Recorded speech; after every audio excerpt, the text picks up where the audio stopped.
ये है talks news network और आप देख रहे हैं पॉलिटॉक्स, राजनीति का कच्चा चिट्ठा। वल्लभनगर धरियाबाद विधानसभा उपचुनाव और मंत्रिमंडल फेरबदल के मुद्दे पर कांग्रेस और बीजेपी के बीच जुबानी जंग तेज हो गई है। नेता प्रतिपक्ष गुलाब चंद कटारिया ने गहलोत मंत्रिमंडल के फेरबदल में हो रही देरी पर कटाक्ष किया और अंतःकलह का मुद्दा उठाया। तो कटारिया के बयान पर कांग्रेस प्रदेश अध्यक्ष गोविंद सिंह डोटासरा ने पलटवार करते हुए बीजेपी के आपसी झगड़ों का मुद्दा उठाया और बोले कि अपनी पार्टी की गुटबाजी संभाले। उपचुनाव में अब दोनों पार्टियों के नेताओं के बीच बयानबाजी और तेज होने के आसार है। बता दें, गहलोत सरकार में मंत्रिमंडल विस्तार में हो रही देरी पर निशाना साधते हुए नेता प्रतिपक्ष गुलाब चंद कटारिया ने कहा कि गहलोत सरकार का मंत्रिमंडल फेरबदल नहीं हो सकता। जिस दिन सीएम अशोक गहलोत मंत्रिमंडल फेरबदल कर देंगे, उसी दिन उनकी सरकार गिर जाएगी। इसलिए गहलोत मंत्रिमंडल का विस्तार नहीं कर रहे हैं।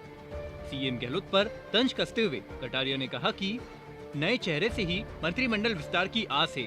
उपचुनावों पर कटारिया ने कहा है कि दोनों सीटों पर बीजेपी मजबूत है।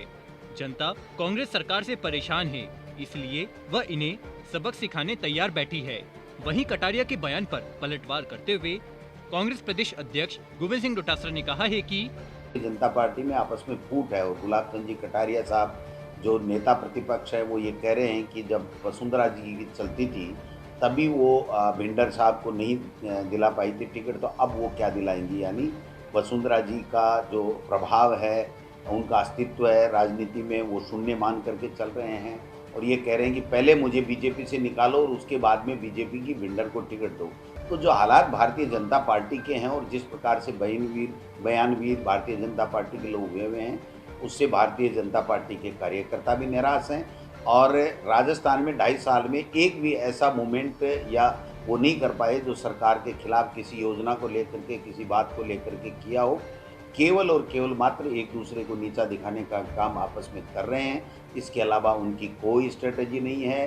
गोविंद सिंह डोटासरा ने आगे कहा है कि मैं तो कहना चाहता हूँ, सतीश पूनिया जी से भी आग्रह करना चाहता हूँ, गुलाब चंद जी कटारिया साहब के साथ में आप बैठ करके पहले भाजपा की अंदरूनी राजनीति को तो ठीक कीजिए।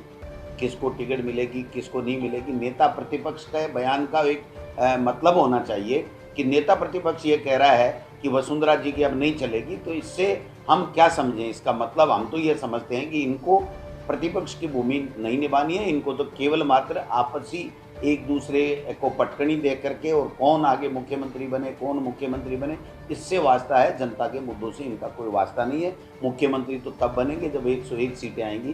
कांग्रेस पार्टी ने शानदार काम किया है, काम अच्छा कर रही है। पॉलिटॉक्स ब्यूरो, जयपुर।